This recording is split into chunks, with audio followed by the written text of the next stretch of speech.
പൊതുജനങ്ങളുടെ ചില്ലിക്കാശുകൾ തട്ടിയെടുക്കുകയും അധികാരത്തിന്റെ സംരക്ഷണം ഉപയോഗിച്ച് മാന്യന്മാരായി വിലസുകയും ചെയ്യുന്ന സ്ഥലത്തെ ദിവ്യന്മാരെ ഓരോരുത്തരായി നഗ്നരായി പൊതുജന സമക്ഷം എത്തിക്കുന്നതിലൂടെ കേന്ദ്ര സർക്കാരിന്റെ സാമ്പത്തിക കുറ്റാന്വേഷണ ഏജൻസിയായ ഇഡി കേരളത്തിലെ മഹാന്മാരായ സഹകാരികളുടെയും അവരെ തങ്ങളുടെ താളത്തിനനുസരിച്ച് ചലിപ്പിക്കുന്ന അണിയറ പ്രവർത്തകരുടെയും ഉറക്കം വല്ലാതെ കെടുത്തുകയാണ്. തൃശൂർ ജില്ലയിലെ കരുവന്നൂർ ബാങ്കിൽ നടന്ന കോടിക്കണക്കിന് രൂപയുടെ തട്ടിപ്പുകളുടെ വഴി അന്വേഷിച്ചു പോകുന്ന ഇഡി മറ്റ് സഹകരണ ബാങ്കുകൾ കൂടി പരിശോധിച്ചു തുടങ്ങിയതോടെ നാട് ഭരിക്കുന്ന CPM വല്ലാതെ ഭയന്നിരിക്കുന്നു എന്നതിന്റെ കൃത്യമായ അടയാളം കൂടിയാണ് ചോദ്യം ചെയ്യാൻ വിളിച്ചവരെ പീഡിപ്പിച്ചു എന്ന പരാതിയിൽ കേരള പോലീസ് എടുത്ത കേസ്. ഇനിയും പലരും ചോദ്യം ചെയ്യപ്പെടും എന്ന് ഉറപ്പായതോടെ ഇഡിയുടെ ഉദ്യോഗസ്ഥരെ ഭയപ്പെടുത്താനാകുമോ എന്നാണ് നോട്ടം. കേരളത്തിലെ ക്രൈംബ്രാഞ്ച് 1 വർഷത്തിലേറെയായി അന്വേഷിച്ചിട്ടും കണ്ടെത്താനാകാതിരുന്ന എത്രയോ ദിവ്യന്മാരിലേക്കാണ് ഇഡി എത്തിയിരിക്കുന്നത്. അതോടെ അന്വേഷണങ്ങളുമായി സഹകരിക്കേണ്ടതില്ല എന്ന് CPM സഹകരണ ഉദ്യോഗസ്ഥർക്ക് നിർദ്ദേശം കൊടുത്തതായി ഇഡി കരുതുന്ന വിലക്കിന്റെ പുതിയ മുഖമാണ് പോലീസ് കേസ്. ചുരുക്കത്തിൽ കേന്ദ്ര ഏജൻസിയുമായി തുറന്ന പോരാട്ടത്തിലേക്ക് കടക്കുകയാണ് കാര്യങ്ങൾ. കേരള പോലീസിനെ നോക്കുകുത്തിയാക്കി കേന്ദ്ര പോലീസ് സംരക്ഷണത്തിൽ കാര്യങ്ങൾ നടത്തുവാൻ അങ്ങനെ സംസ്ഥാനം വഴി തെളിക്കുന്നു. ഒന്നുണ്ട്, കേരളത്തിലെ സഹകരണ മേഖലയിൽ രാഷ്ട്രീയക്കാർ നടത്തുന്ന തട്ടിപ്പുകളുടെ നിജസ്ഥിതി പുറത്തു കൊണ്ടുവരുവാൻ ഇഡി നടത്തുന്ന അന്വേഷണങ്ങളെ കേരളത്തിലെ സാധാരണക്കാർ ഹൃദയപൂർവ്വം സ്വാഗതം ചെയ്യുന്നു. കേരള സർക്കാർ തരുന്ന ഔദ്യോഗിക കണക്കനുസരിച്ച് 2.5 ലക്ഷം കോടിയുടെ നിക്ഷേപവും 1.86 ലക്ഷം കോടി രൂപ വായ്പയായി കൊടുക്കുന്ന വൻ സംവിധാനമാണ് കേരളത്തിലെ സഹകരണ മേഖല.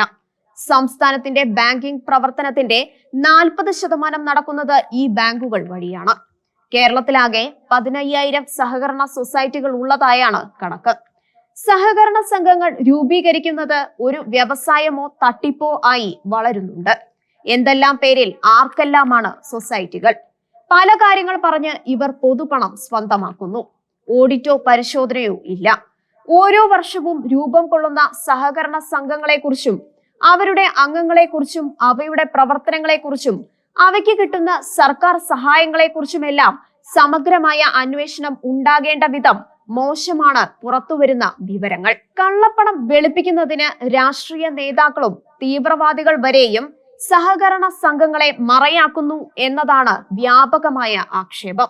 നോട്ട് റദ്ദാക്കൽ തീരുമാനം പോലും ഉദ്ദേശ ലക്ഷ്യം കാണാതെ പോയത് ഇത്തരം സംവിധാനങ്ങളുടെ ദുരുപയോഗമായിരുന്നു എന്നാണ് കണക്കാക്കപ്പെടുന്നത്. കഴമ്പുള്ള പല സംഭവങ്ങൾ മറന്നീക്കി പുറത്തു വരുന്നതോടെ ഇതൊക്കെയോ ഇവിടെ നടക്കുന്നത് എന്ന് കണ്ട് ജനം അന്താളിക്കുന്നു.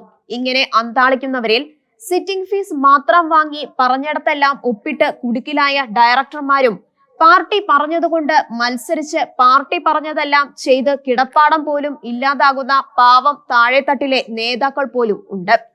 ആദ്യമായി നിയമസഭയിലേക്ക് മത്സരിക്കുമ്പോൾ തെരഞ്ഞെടുപ്പ് കമ്മീഷന് കൊടുത്ത കണക്കനുസരിച്ച് കേവലം 1000 മാത്രം സമ്പാദ്യം ഉണ്ടായിരുന്ന ദിവ്യന്മാർ ഇന്ന് പരസ്യമായി തന്നെ കോടികളുടെ ആസ്തി സമ്മതിക്കുന്നു. എങ്ങനെ ഉണ്ടായി ഈ വരുമാനം എന്ന ചോദ്യം ശക്തമാവുകയാണ്.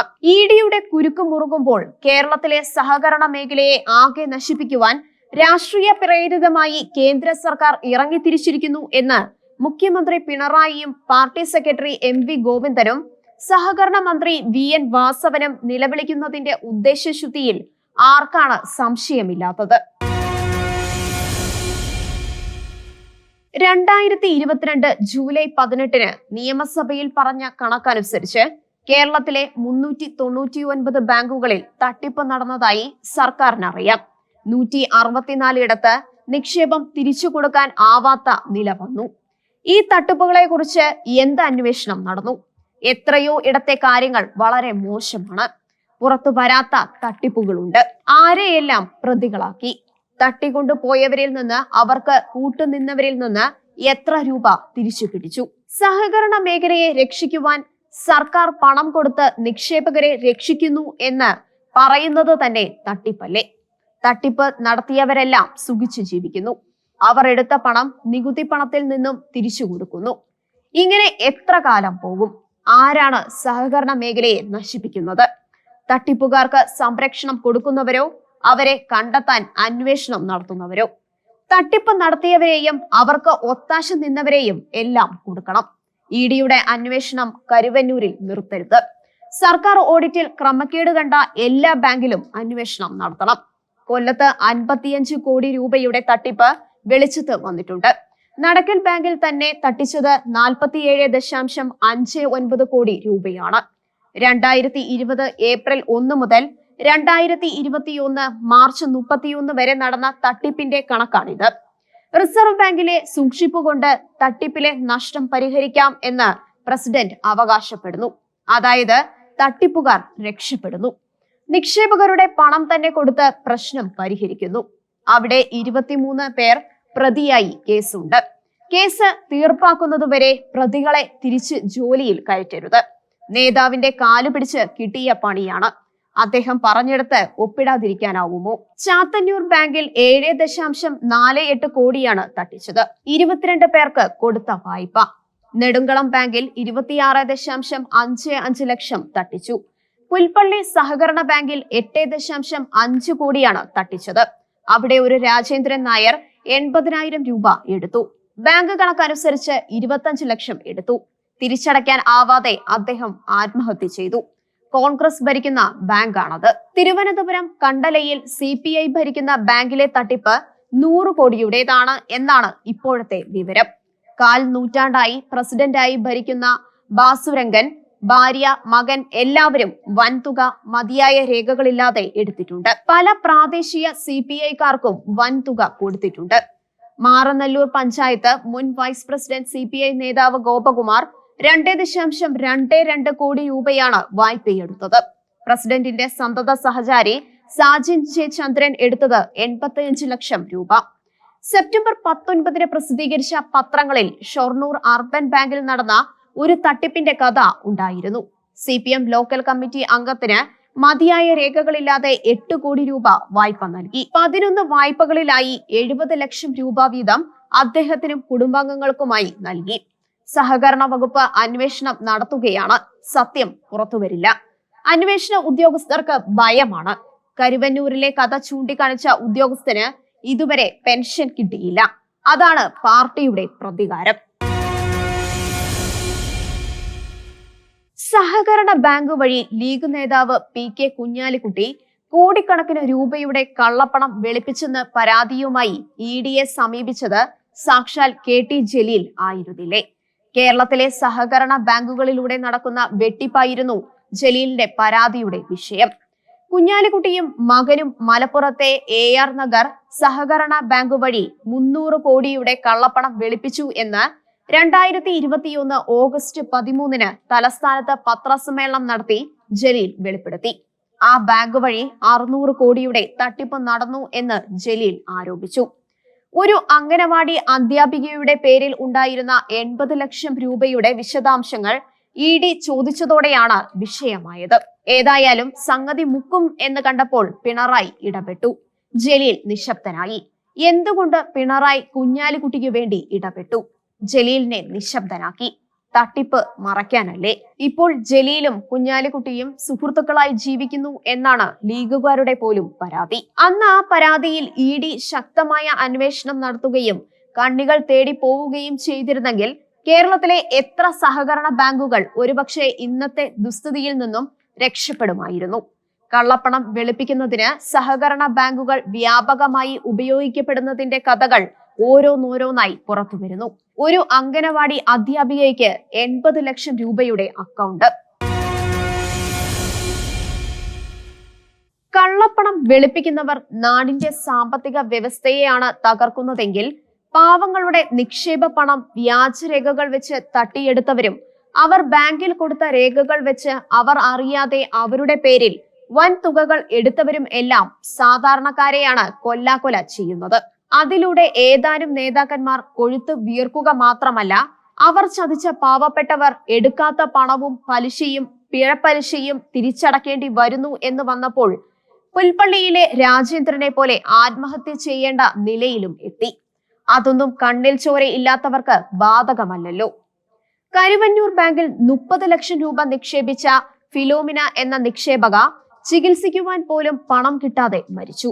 ഈ വാർത്ത പരക്കുകയും അവരുടെ മൃതദേഹവുമായി ബന്ധുക്കൾ ബാങ്കിനു മുന്നിൽ പ്രതിഷേധത്തിന് വരികയും ചെയ്തപ്പോൾ അവിടുത്തുകാരിയായ മന്ത്രി ബിന്ദു ബാങ്കിനെ ന്യായീകരിച്ച് രംഗത്തെത്തി. ഫിലോമിനയ്ക്ക് വേണ്ടത്ര പണം കൊടുത്തെന്നായിരുന്നു അവർ പറഞ്ഞ ന്യായീകരണം. മന്ത്രി ബിന്ദുവിന്റെ ക്രൂരമായ ന്യായീകരണത്തിനെതിരെ ജനരോക്ഷം ഇരമ്പിയപ്പോൾ അവർ ഫിലോമിനയുടെ വീട്ടിലെത്തി മാപ്പു പറഞ്ഞു. ഈ മന്ത്രിക്കെതിരെ ED നടപടി എടുത്താൽ അത് രാഷ്ട്രീയ പ്രേരിതമാവുമോ സഖാക്കളെ? സഹകരണ തട്ടിപ്പ് നടത്തിയവർ ഒരു ബുദ്ധിമുട്ടും ഇല്ലാതെ നടക്കുന്നു. കരുവന്നൂരിൽ തട്ടിപ്പ് പുറത്തു വരുന്നതിന് മുമ്പ് കൃത്യമായി തവണകൾ അടച്ചിരുന്ന തട്ടിപ്പുകാർ ഇപ്പോൾ അതും നിർത്തി. അധികാരികൾ മാപ്പ് സാക്ഷികൾ കൂടിയായി മാറുന്നു. പാവങ്ങൾ വായ്പയോ കുടിശ്ശികയോ മണിക്കൂർ വെച്ച് തിരിച്ചടച്ചില്ലെങ്കിൽ ജപ്തി ചെയ്യുന്ന സർക്കാർ തട്ടിപ്പുകാരെ നോക്കി നിൽക്കുന്നു. വേറെയുമുണ്ട് ഇരകൾ. പറയുന്നിടത്തെല്ലാം ഒപ്പിട്ടുകൊടുത്ത് സിറ്റിംഗ് ഫീസ് മാത്രം വാങ്ങിപ്പോയ നിഷ്കളങ്കരായ ഡയറക്ടർമാർ. കരുവന്നൂരിലെ ഈ സഖാക്കൾ പറയുന്ന ചതിയുടെ കഥകൾ ഭീകരമാണ്. ബാങ്കിന്റെ ഡയറക്ടർ ബോർഡ് അംഗങ്ങളായ CPI-കാരായിരുന്ന ലളിതനും സുഗതനും തങ്ങളെ CPM ചതിക്കുകയായിരുന്നു എന്ന് പരസ്യമായി പറഞ്ഞു. 5 ലക്ഷത്തിൽ അധികമുള്ള വായ്പകളെല്ലാം പ്രസിഡന്റ് രഹസ്യമായിട്ടാണ് പാസാക്കിയിരുന്നത് എന്നും തങ്ങളെ കൊണ്ട് ഒപ്പിടിക്കുക മാത്രമാണ് ചെയ്തതെന്നുമാണ് അവർ പറയുന്നത്. ED പോകുന്നത് ശരിയായ ദിശയിലാണെന്ന് അവർ പറയുന്നു. ഇപ്പോഴത്തെ നിലയിൽ പോയാൽ ഒരു തട്ടിപ്പിന് കൂട്ടുനിൽക്കാത്ത തങ്ങളുടെ കിടപ്പാടം പോലും പോകും എന്നാണ് അവരുടെ ഭീതി. ഇവരിൽ സുഗതൻ ഇപ്പോൾ കൂലിപ്പണിക്കാരനാണ്. സ്വകാര്യ കമ്പനിയിൽ ദിവസം 300 രൂപ കൂലിക്ക് ജോലി ചെയ്യുന്നു. അതുതന്നെ തട്ടിപ്പിൽ കാര്യമായൊന്നും അവർക്ക് കിട്ടിയില്ല എന്നതിന്റെ സൂചനയാവില്ലേ? അങ്ങനെ കബളിപ്പിക്കപ്പെട്ടതിലാവും CPI-യുടെ സങ്കടം. ബാങ്ക് ഡയറക്ടർമാരായിരുന്ന അമ്പിളി മഹേഷ്, മിനി നന്ദൻ എന്നിവരും തങ്ങളെ കബളിപ്പിച്ച് ഒപ്പുകൾ ഇടിയിപ്പിച്ച് കുടുക്കിലാക്കിയതായി പരസ്യമായി പറയുന്നുണ്ട്. ഒന്നും എഴുതാത്ത കടലാസുകളിൽ സെക്രട്ടറി സുനിൽ കുമാർ ഒപ്പിടിവിച്ചു എന്നാണ് അവരുടെ സങ്കടം. അങ്ങനെയൊക്കെ നടക്കുമോ എന്ന് ചോദിച്ചാൽ സാധ്യതയില്ല എന്ന് പറയാനാവില്ല. കാരണം പാർട്ടിയിൽ സീനിയർ ആയവർ പറഞ്ഞാൽ അനുസരിക്കണം. കേരളത്തിലെ പല മന്ത്രിമാരുടെയും ഓഫീസുകളിൽ മന്ത്രിക്ക് കാര്യമായ വില ഇല്ല എന്നതിന് ന്യായമായി ചൂണ്ടിക്കാണിക്കപ്പെടുന്നത് അവരെക്കാൾ വളരെ സീനിയറായ പാർട്ടി നേതാക്കൾ പ്രൈവറ്റ് സെക്രട്ടറിമാരായതാണ്. ജനങ്ങളെ മാത്രമല്ല സാധുക്കളായ സഹനേതാക്കളെയും ഉദ്യോഗസ്ഥരെയും എല്ലാം ചതിയിൽ പെടുത്തിയിരിക്കുകയാണ്. പല സത്യങ്ങളും മറനീക്കി പുറത്തു വരികയാണ്. വരട്ടെ, സത്യം ജനം മനസ്സിലാക്കട്ടെ.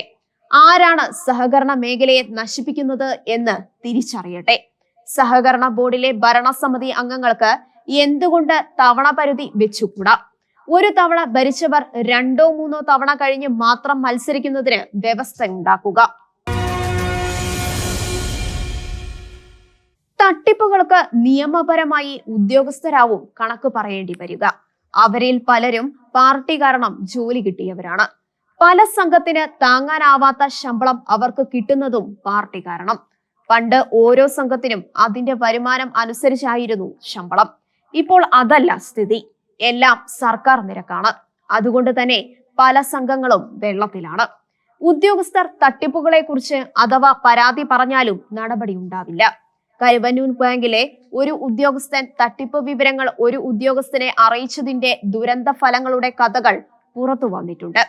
രഹസ്യത്തിൽ കൊടുത്ത പരാതിയും അനുബന്ധ രേഖകളും ഉടൻ തന്നെ സെക്രട്ടറിക്ക് വാട്സാപ്പിൽ കൊടുത്തു ആ സത്യസന്ധൻ. പരാതി പറഞ്ഞ പലരെയും പാർട്ടി ഭീഷണിപ്പെടുത്തി.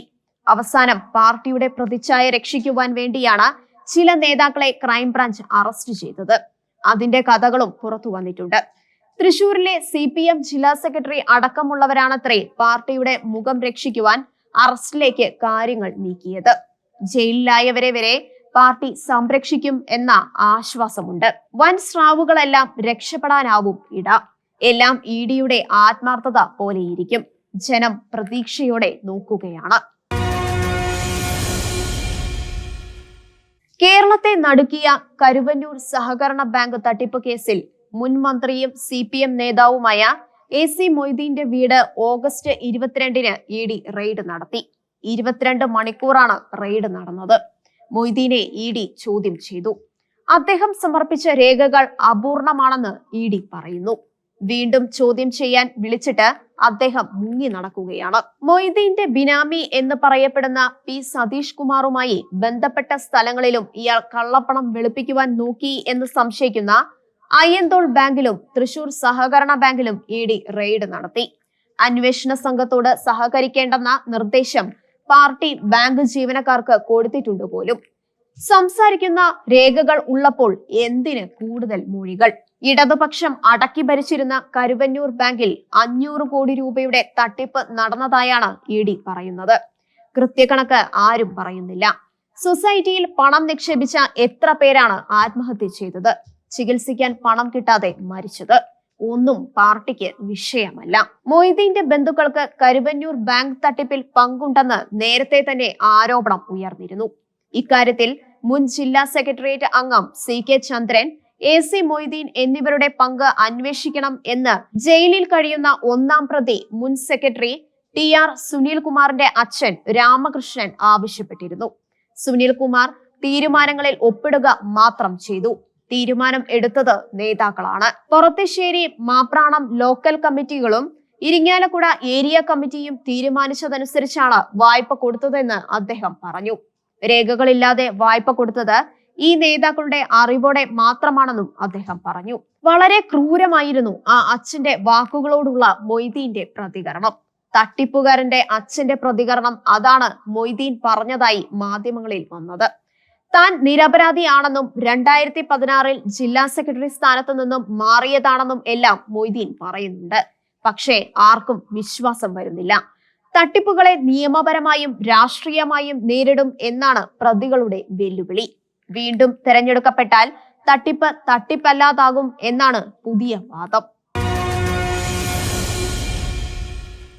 ഇഡി സെപ്റ്റംബർ 18-ന് 9 ഇടത്താണ് ഇഡി റെയ്ഡ് നടത്തിയത്.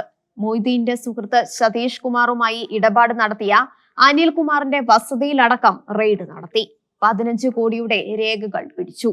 2-ാം പ്രതി കിരൺകുമാറിന്റെ സുഹൃത്ത് S ദീപകിന്റെ വീട്ടിൽ നിന്നും 19 രേഖകളും 5 കോടിയുടെ മൂല്യം വരുന്ന വിവിധ ആധാരങ്ങൾ എന്നിവ കണ്ടെടുത്തു. എഴുത്താഫീസുകളിൽ നിന്നായി 265 രേഖകൾ. ST ജ്വല്ലറി ഉടമ K സുനിൽകുമാറിന്റെ വീട്ടിൽ നിന്നും 100 പവനും 20 കോടിയും പിടിച്ചു. കരുവന്നൂരിലെ തട്ടിപ്പ് 2011-ൽ പാർട്ടി അറിഞ്ഞ വിഷയമാണ്. എല്ലാം ഒതുക്കി. പ്രതികൾ തെരഞ്ഞെടുപ്പ് പ്രചരണത്തിന് വൻതുക ചെലവാക്കിയതായും കമ്മ്യൂണിസ്റ്റ് നേതാക്കൾക്ക് ആതിഥേയത്വം വഹിച്ചതായും എല്ലാം കഥകൾ വരുന്നു. തട്ടിപ്പുകളുടെ കഥകൾ പെരുകുന്നതുകൊണ്ട് നിക്ഷേപകർ സഹകരണ മേഖലയിൽ നിന്നും സാവകാശം പിൻവലിയുന്നുണ്ട്. കേരളത്തിലെ മിക്കവാറും എല്ലാ മേഖലകളെയും തകർത്തവരാണ് ഇപ്പോൾ കേന്ദ്ര സഹകരണ മേഖലയെ തകർക്കുന്നു എന്ന് വിലാപം നടത്തുന്നത്. കേരളത്തിലെ തൊഴിലാളികൾക്കു വേണ്ടി എന്ന പേരിൽ പാർട്ടി ആധിപത്യം ഉണ്ടാക്കി തൊഴിലാളികളെ പണി എടുക്കാത്തവരാക്കി കേരളത്തിന്റെ സമസ്ത മേഖലകളെയും തകർത്തവരാണ് ഈ നിലവിളി ഉയർത്തുന്നത്. ആരാണ് ട്രാക്ടറെ എതിർത്തത്? കൊയ്ത്തുമെതി യന്ത്രത്തെ എതിർത്തത്? കമ്പ്യൂട്ടറിനെ എതിർത്തത്? സ്വാശ്രയ മേഖലയെ എതിർത്തത്? പ്രീ ഡിഗ്രി ബോർഡിനെ എതിർത്തത്? ഗ്യാസ് ലൈനിനെ എതിർത്തത്? ദേശീയപാത കൂട്ടുന്നതിന് എതിർത്തത്? കേരളത്തിലെ പ്രാഥമിക മേഖലയായിരുന്ന കൃഷി നശിപ്പിച്ചത് ആരാണ്? താങ്ങാനാവാത്ത കൂലിക്ക് വേണ്ടി സമരം ചെയ്തവർ. അവർ 3 പതിറ്റാണ്ട് ഭരിച്ച ബംഗാളിൽ ഇപ്പോഴും കേരളത്തിലെ ദിവസക്കൂലിയുടെ 4/1 പോലും ഇല്ല. അവരെല്ലാം കേരളത്തിലേക്ക് വണ്ടി കയറുകയാണ്, നല്ല കൂലി വാങ്ങി ജോലി ചെയ്യുവാൻ. ഇല്ലാത്ത കൂലി വാങ്ങിച്ചു കൊടുത്ത് കൂലിയുടെ നല്ല പങ്ക് വാങ്ങി പാർട്ടി വളർത്തിയവർ ട്രാക്ടർ വന്നപ്പോൾ എതിർത്തു. കൊയ്ത്തുമെതി യന്ത്രം വന്നപ്പോഴും എതിർത്തു. കേരളത്തിൽ കർഷകൻ കൃഷിഭൂമി തരിശാക്കേണ്ട നിലയിലെത്തിച്ചു. നാടിനെ അന്നന്നപ്പം ഊട്ടിയവർക്ക് അടുപ്പിൽ തീ പുകയാൻ കിറ്റ് കാത്തിരിക്കേണ്ട നിലയിലാക്കി. വയലുകൾ വെള്ളവും കളയും നിറഞ്ഞു കിടന്ന് തൊഴിലാളികൾക്ക് പണിയില്ലാതാക്കി. അപ്പോൾ നോക്കുകൂലി വാങ്ങി അവർ കീശ നിറച്ച് മുരിക്കൻ എന്ന കർഷകൻ വയൽ നികത്തി ഉണ്ടാക്കിയ 3000 ഏക്കർ വയൽ ഒരു സുപ്രഭാതത്തിൽ ഏറ്റെടുത്ത് തൊഴിലാളികൾക്ക് കൊടുത്തു. അവർക്ക് കൃഷി ചെയ്യാനാവുമോ? കൃഷി ഇല്ലാതായി. കർഷകരും നശിച്ചു. കർഷക തൊഴിലാളികളും നശിച്ചു. കേരളത്തിലെ പൊതുവിദ്യാഭ്യാസ മേഖലയെ ഒന്നിനും കൊള്ളാത്തവരാക്കിയത് ആരാണ്? ഓൾ പാസും പ്രമോഷനും അധ്യാപക സംഘടനകളും വിദ്യാർത്ഥി സംഘടനകളും എല്ലാം ശക്തരായപ്പോൾ പഠിക്കാതെ ബിരുദം കിട്ടുന്ന നിലയിലായി. കേരളത്തിലെ വിദ്യാർത്ഥികൾ കാര്യമായി പഠിക്കാതെ വിജയിക്കുന്നവരായി. ഫലമോ വിദേശങ്ങളിൽ പോലും ജോലി കിട്ടില്ലെന്നായി. അതുകൊണ്ട് മലയാളികൾ കേരളത്തിന് വെളിയിൽ പഠനം ആരംഭിച്ചു. ഇവിടുത്തെ സ്ഥാപനങ്ങൾ പൂട്ടുകയായി. കേരളത്തിലെ കോളേജ് അധ്യാപകർക്ക് പ്രൊട്ടക്ഷൻ കൊടുത്തും സംരക്ഷിക്കേണ്ടി വരുന്ന നിലയിലേക്കാണ് കേരളത്തിൽ വിദ്യാർത്ഥികൾ ഇല്ലാതാകുന്നത്. കേരളത്തിലെ വ്യവസായ മേഖലയെ നശിപ്പിച്ചതും ഇവരല്ലേ? കയർ, കശുവണ്ടി, കൈത്തറി തുടങ്ങിയ പരമ്പരാഗത വ്യവസായ മേഖലകളെല്ലാം തൊഴിലാളികളെ ഇളക്കി നശിപ്പിച്ചു. കശുവണ്ടി ഫാക്ടറികൾ നിശ്ചലമായി. തൊഴിലാളികളെ സഹായിക്കുവാൻ എന്ന പേരിൽ അവ പൊതുമേഖലയാക്കി. പൊതുമേഖല ഭരിക്കാനെത്തിയ നേതാക്കന്മാർക്ക് കശുവണ്ടി കച്ചവടത്തിലടക്കം അഴിമതി നടത്തി ഹൈക്കോടതി വിധിയുടെ അടിസ്ഥാനത്തിൽ നടന്ന അഴിമതി അന്വേഷണം പോലും മരവിപ്പിച്ചു. പൊതുമേഖലയുടെ കശുവണ്ടി കച്ചവടത്തെക്കുറിച്ച് അന്വേഷിച്ച് കോടതിക്ക് നേരിട്ട് റിപ്പോർട്ട് കൊടുക്കുവാൻ നിയുക്തനായ അക്കാലത്തെ ധനകാര്യ സെക്രട്ടറി ഇപ്പോൾ മുഖ്യമന്ത്രി പിണറായി വിജയന്റെ പ്രിൻസിപ്പൽ സെക്രട്ടറിയാണ്. അബ്രാഹത്തിന്റെ റിപ്പോർട്ടിന്റെ അടിസ്ഥാനത്തിൽ ഹൈക്കോടതി കേസ് അന്വേഷണം CBIക്ക് വിട്ടു. ഗുണനിലവാരമില്ലാത്ത തോട്ടണ്ടി ഇറക്കുമതി നടത്തി കോർപ്പറേഷൻ 500 കോടി രൂപയുടെ ക്രമക്കേട് നടത്തി എന്ന് കണ്ടെത്തി. MD Ratheesh, chairman Chandrasekharan, contractor Jaimon Joseph എന്നിവരെ 1, 2, 3 പ്രതികളാക്കി കേസ് രജിസ്റ്റർ ചെയ്തു. ആ കേസ് ഇപ്പോൾ മരവിപ്പിച്ചു. ഡോക്ടർ അബ്രഹാം അക്കാലത്ത് പറഞ്ഞത്, കശുവണ്ടി വാങ്ങി തൊഴിലാളികൾക്ക് തൊഴിൽ കൊടുക്കുന്നതിനും ആദായകരം കശുവണ്ടി കോർപ്പറേഷൻ അടച്ചിട്ട് തൊഴിലാളികൾക്ക് സർക്കാർ ശമ്പളം കൊടുക്കുന്നതാണ് എന്നാണ്. പക്ഷേ ആ അന്വേഷണവും നിലച്ചു. ഇതുമാത്രമല്ല തട്ടിപ്പുകാരെ സംരക്ഷിക്കുന്ന സർക്കാർ സമീപനത്തിനുള്ള ഉദാഹരണം. 2020 വഞ്ചിയൂർ ട്രഷറിയിൽ തട്ടിപ്പ് നടത്തിയ ബിജുലാലിനെതിരെ പോലീസ് നിർദ്ദേശിച്ച വിജിലൻസ് അന്വേഷണം വേണ്ടെന്ന് വെച്ചതാണ് ഒരു സംഭവം. വഞ്ചിയൂർ ട്രഷറിയിൽ നിന്നും 20 തവണയായി 2.73 കോടി രൂപയാണ് വെട്ടിച്ചത്. അദ്ദേഹത്തിന്റെയും ഭാര്യയുടെയും പല അക്കൗണ്ടുകളിലേക്ക് തുക മാറ്റി. അതിൽ 73 ലക്ഷം ചെലവാക്കി. ബാക്കി പിടിച്ചെടുത്തു. ബിജുലാലിനെ സംരക്ഷിക്കുന്ന തലത്തിലാണ് പോലീസ് അന്വേഷണം നീങ്ങിയത്. കേസെടുത്ത് 90 ദിവസത്തിനകം കോടതിയിൽ കുറ്റപത്രം സമർപ്പിച്ചില്ല. അക്കാരണത്തിന് ബിജുലാലിന് ജാമ്യം കിട്ടി. അദ്ദേഹത്തിനെതിരെ വിജിലൻസ് അന്വേഷണം വേണമെന്ന് പോലീസ് ശുപാർശ ചെയ്തു. പക്ഷേ വേണ്ടെന്നായിരുന്നു സർക്കാർ തീരുമാനം. തട്ടിപ്പ് വിവരം ഉന്നത ഉദ്യോഗസ്ഥർ അറിഞ്ഞിട്ടും 3 മാസം രഹസ്യമാക്കി വച്ചെന്നും അക്കാലത്ത് വാർത്ത ഉണ്ടായിരുന്നു. ഭാരതത്തിലെ രാഷ്ട്രീയ പാർട്ടികളുടെ വരുമാനത്തെക്കുറിച്ച് പാർട്ടികൾ വെളിപ്പെടുത്തിയ കണക്കുകൾ പരിശോധിച്ച് അസോസിയേഷൻ ഫോർ ഡെമോക്രാറ്റിക് റിഫോംസ് തയ്യാറാക്കിയ റിപ്പോർട്ട് തരുന്ന കൗതുകകരമായ വിവരമുണ്ട്. കേരളത്തിൽ മാത്രം ഭരണമുള്ള CPMന്റെ ആസ്തി 735 കോടിയാണ്. ഇന്ത്യൻ നാഷണൽ കോൺഗ്രസിനേക്കാൾ വെറും 100 കോടിയാണ് കുറവ്. കോൺഗ്രസിന്റെ മൊത്തം ആസ്തി 805 കോടിയും. ഈ കണക്കനുസരിച്ച് രാഷ്ട്രീയ പാർട്ടികളുടെ ആസ്തി കുമിഞ്ഞുകൂടുകയാണ്.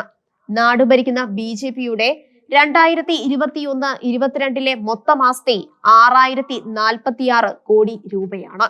മറ്റ് 7 ദേശീയ രാഷ്ട്രീയ പാർട്ടികൾക്കെല്ലാം ചേർന്നുള്ളത് 2780 കോടി രൂപയും.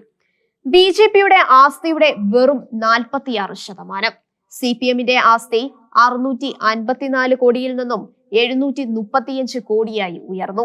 ബംഗാൾ ഭരിക്കുന്ന തൃണമൂൽ കോൺഗ്രസിന്റെ ആസ്തി 182 കോടിയിൽ നിന്നും 151% വളർന്ന് 458 കോടി രൂപയായി. പഴയ സംഭവങ്ങളെല്ലാം പൊടി തട്ടി എടുക്കുകയാണ് പിണറായി സർക്കാർ. 2015 മാണിയുടെ ബജറ്റ് അവതരണം തടസ്സപ്പെടുത്തുന്നതിന് അന്നത്തെ പ്രതിപക്ഷം നിയമസഭയിൽ നടത്തിയ അതിക്രമങ്ങളുടെ ദിനത്തിൽ ഭരണകക്ഷി അംഗങ്ങളായ MA വാഹിദും K ശിവദാസൻ നായരും ഉപദ്രവിച്ചതായുള്ള നിയമസഭയിലെ വനിതാ മെമ്പർ ജമീല പ്രകാശം 2015 നൽകിയ പരാതിയുടെ അടിസ്ഥാനത്തിൽ കേസ് പുനരാരംഭിച്ചിരിക്കുന്നു. ഇടത് സർക്കാരിന്റെ ബന്ധു നിയമനം സംബന്ധിച്ച കഥകൾ പ്രചരിക്കുന്ന കാലത്ത് ഉമ്മൻചാണ്ടി അടക്കം 16 UDF നേതാക്കൾക്കെതിരെ അവർ നടത്തിയ ബന്ധു നിയമനങ്ങളെ കുറിച്ചുള്ള പരാതിയിലും വിജിലൻസ് അന്വേഷണം തീവ്രമാക്കുകയാണ്. ഇത് സംബന്ധിച്ച കേസ് സെപ്റ്റംബർ 29 വിജിലൻസ് കോടതി പരിഗണിക്കുകയാണ്. ഒന്നാം പിണറായി സർക്കാരിലെ മന്ത്രി EP ജയരാജനെതിരെ രമേശ് ചെന്നിത്തല കൊടുത്ത പരാതിക്ക് പിന്നാലെ 2016 പൊതുപ്രവർത്തകനായ AH ഹഫീസ് കൊടുത്ത പരാതിയിലായിരുന്നു ഇത്. 2016 തന്നെ വിജിലൻസിന് കൈമാറിയ കേസ് നിയമനം നേടിയവരെ മാത്രം പ്രതികളാക്കി ചാർജ് ചെയ്തു. Oommen Chandy, Ramesh Chennithala, Anoop Jacob, M Vincent, R Selvaraj തുടങ്ങി ഇങ്ങനെ നിയമനത്തിന് ഇടയാക്കിയവരെയും പ്രതികളാക്കണം എന്നാണ് പരാതിക്കാരൻ ആവശ്യപ്പെട്ടിരിക്കുന്നത്. ബന്ധു നിയമനങ്ങൾ ഏത് കാലത്ത് നടന്നാലും പിടിക്കപ്പെടണം. അത് തൊഴിലന്വേഷണങ്ങളോടുള്ള നീതിയാണ്. ജനാധിപത്യ മുന്നണിയുടെ കാലത്ത് ബന്ധു നിയമനങ്ങൾ നടന്നിട്ടുണ്ടെങ്കിൽ അതും പിടിക്കപ്പെടണം. ഇടതുമുന്നണിയുടെ കാലത്ത് നടക്കുന്ന നിയമനങ്ങൾ മാത്രം പിടിക്കപ്പെട്ടാൽ പോരാ. ജനാധിപത്യ മുന്നണിയെ ഇങ്ങനെ വേട്ടയാടിയാൽ, അവർ അധികാരത്തിൽ തിരിച്ചെത്തിയാൽ ഇടതുമുന്നണിയുടെ കാലത്തെ നിയമനങ്ങൾ ആവേശത്തോടെ അന്വേഷിക്കുമല്ലോ. ഇടതുപക്ഷ തൊഴിലാളി സംഘടനകൾ നടത്തുന്ന ദേശീയ സമരത്തിന് താൽക്കാലിക ജീവനക്കാരെ സ്ഥിരപ്പെടുത്തണം എന്ന ആവശ്യം കൂടി ഉന്നയിക്കുന്നത് കൗതുകകരമാണ്. ഓരോ ഭരണകാലത്തും ഉന്നതങ്ങളിൽ ഉള്ള പിടിവെച്ചാണ് താൽക്കാലിക നിയമനങ്ങൾ തേടുന്നത്, അവരെ സ്ഥിരപ്പെടുത്തുന്നതിന്. അതെല്ലാം സ്ഥിരമാക്കുന്നത് വളഞ്ഞ വഴിയിലൂടെ കടന്നുവരാനുള്ള അവസരങ്ങൾ വർദ്ധിപ്പിക്കുകയാണ്. 7 മാസത്തെ ഇടവേളയ്ക്ക് ശേഷം മുഖ്യമന്ത്രി പിണറായി വിജയൻ പത്രക്കാരെ കണ്ട് വാർത്ത സൃഷ്ടിച്ചു. തൊണ്ട ശരിയില്ലായിരുന്നത് കൊണ്ടാണത്രേ അദ്ദേഹം പത്രക്കാരെ കാണാതിരുന്നത്. മകൾ വീണയ്ക്കെതിരെ വന്ന മാസപ്പടി വിവാദം ന്യായീകരിച്ച അദ്ദേഹം അതിൽ പറയുന്ന PV താനല്ലെന്ന് പറഞ്ഞു. ഭരണത്തിൽ സ്വാധീനമുള്ള ആളിനെ കരുതിയാണ് തുക കൊടുത്തതെന്ന് രേഖപ്പെടുത്തിയത് രാഷ്ട്രീയ ലക്ഷ്യത്തോടെയാണെന്നും മുഖ്യമന്ത്രി വാദിച്ചു. പിന്നെ പത്രക്കാരോട് ഒരു ഉപദേശം: നിങ്ങൾ പറയുന്നതൊന്നും ജനം വിശ്വസിക്കുന്നില്ല. അതിന്റെ തെളിവാണല്ലോ പുതുപ്പള്ളിയും തൃക്കാക്കരയും. ആരാവും ആ PV? ഇനി കേരള സർക്കാർ സസ്പെൻഡ് ചെയ്ത IGP വിജയൻ ആകുമോ? അദ്ദേഹത്തിനെതിരെയുള്ള സസ്പെൻഷൻ 4 മാസമായിട്ടും പോലീസ് പിൻവലിക്കുന്നില്ല. കോൺഗ്രസ് നേതാവ് രാഹുൽ ഗാന്ധി അടുത്ത കാലത്ത് പാർട്ടി പ്രവർത്തകർക്ക് നൽകിയ ഏറ്റവും കാമ്പുള്ള ഒരു ഉപദേശമാണ് BJPയുടെ കെണിയിൽ വീഴരുത് എന്നത്. പതിയെ ശാസ്ത്രപരമായ വ്യക്തതയോടെ പ്രതികരിക്കണം, അദ്ദേഹം പറഞ്ഞു. സനാതന ധർമ്മം പോലെ അവർ ഉയർത്തുന്ന വിവാദങ്ങളിൽ കൊത്തരുത് എന്നാണ് രാഹുൽ ഉപദേശിക്കുന്നത്. ഭാരതത്തിലെ സാധാരണക്കാരുടെ വിഷയങ്ങൾ പറയുക, അതായത് വിലക്കയറ്റം, മതേതരത്വം, കാർഷിക മേഖലയുടെ പ്രശ്നങ്ങൾ, ഭരണഭീകരത തുടങ്ങിയ വിഷയങ്ങൾ സജീവമാക്കുക. 2019 തിരഞ്ഞെടുപ്പ് കാലത്ത് കറുത്തവാവിന് തന്റെ ഉപദേശം കേട്ട് വ്യോമസേന സർജിക്കൽ സ്ട്രൈക്കിന് പോയി എന്ന പോലെ വരുന്ന കഥകളിൽ പെട്ട് ജനകീയ വിഷയങ്ങളിൽ നിന്നും ശ്രദ്ധ മാറരുത് എന്നാണ് രാഹുലിന്റെ ഉപദേശം. ഭാരതമാതാവിന്റെ ശബ്ദം കേൾക്കണം. വൃദ്ധർ, യുവാക്കൾ, കർഷകർ, തൊഴിലാളികൾ തുടങ്ങിയവരുടെ വാക്കുകൾ കേൾക്കണം, അദ്ദേഹം ഉപദേശിച്ചു. തെലുങ്കാനയിലെ നിയമസഭാ തിരഞ്ഞെടുപ്പിനായി കോൺഗ്രസ് മുന്നോട്ട് വയ്ക്കുന്ന 6 നിർദ്ദേശങ്ങൾ ഇത്തരത്തിലുള്ളവ തന്നെയാണ്.